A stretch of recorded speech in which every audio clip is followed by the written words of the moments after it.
যারা বলছেন 1000 বছরের শ্রেষ্ঠ বাঙালি অমুক, আমি তাদের কাছে প্রশ্ন রাখতে চাই, আপনারা কিভাবে 1000 বছরের শ্রেষ্ঠ বাঙালি হবেন?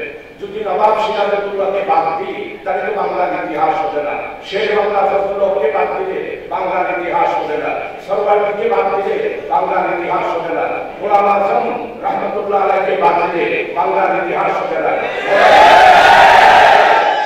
বাংলার ইতিহাস রচিত হতে পারে না।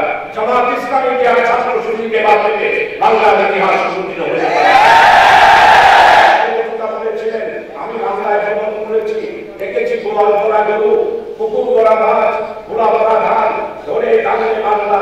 সেই বাংলার নেতৃত্ব দিয়েছে আজকে আপনারা শহীদ টিটুনি, শহীদ শাহজালাল সহ পৃথিবীতে যত ইসলামী নেতা ছিলেন তারাই বাংলার নেতৃত্ব দিয়েছেন। আর আপনারা এইখানে এসে শুধু বাংলাকে লুট করেছেন। 1000 বছর তারা বাংলাকে লুট করেছেন, সর্বশান্ত করেছেন। 100 বছরের ইতিহাস বলবো না, গত 1000 বছরের শাসন আমলে বাংলাদেশকে আপনারা জাহান্নামে পরিণত করেছেন।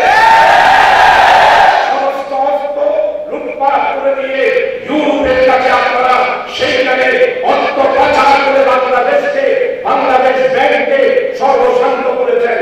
আমার সাথী ভাইরা গতকালকে পত্রিকায় দেখেছেন চট্টগ্রামের শুধু একটি পরিবার 2,64,251 কোটি টাকা একটি পরিবারে কানাডার কাছে অর্থ পাচার করেছে।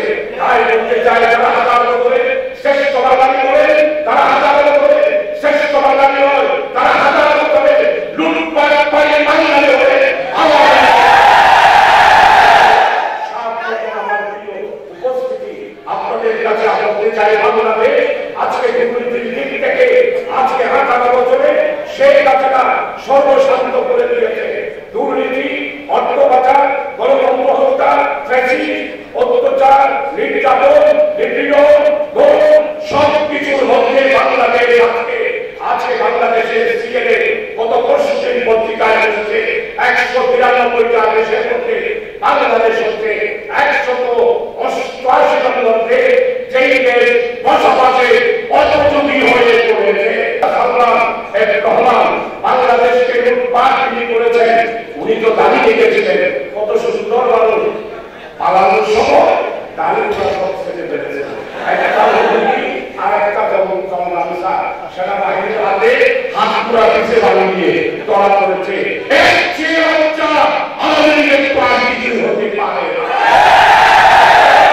আপনি পার্লামেন্টে করেছিলেন, সেখানে পালাতে যাবে না। আজকে স্বামী সম্মেলনে সেখানে জিজ্ঞাসা করতে চাই, আপনি আজকে পার্লামেন্টে গেলেন, আপনি সেখানে হিন্দুস্তানের নরেন্দ্র মোদীর বাংলাদেশকে যদি সোনার বাংলায় মুক্ত করতে হয়, সুপরা শস্য জমা ধরে দাঁড়িয়ে বুঝতে পারার বাংলাদেশ করতে হয়, তাহলে একমাত্র বাংলাদেশ ইসলামী ছাত্র শক্তি বাংলাদেশকে সোনার বাংলায় পরিণত করতে পারে।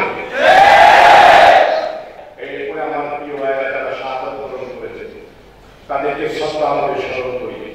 ফয়সাল শাহাদাত বরণ করেছে, ছাত্র জনতা মুজাফফর আল হত্যাকাণ্ডে আরো 6 জন, সর্বমোট 8 জন শাহাদাত বরণ করেছে।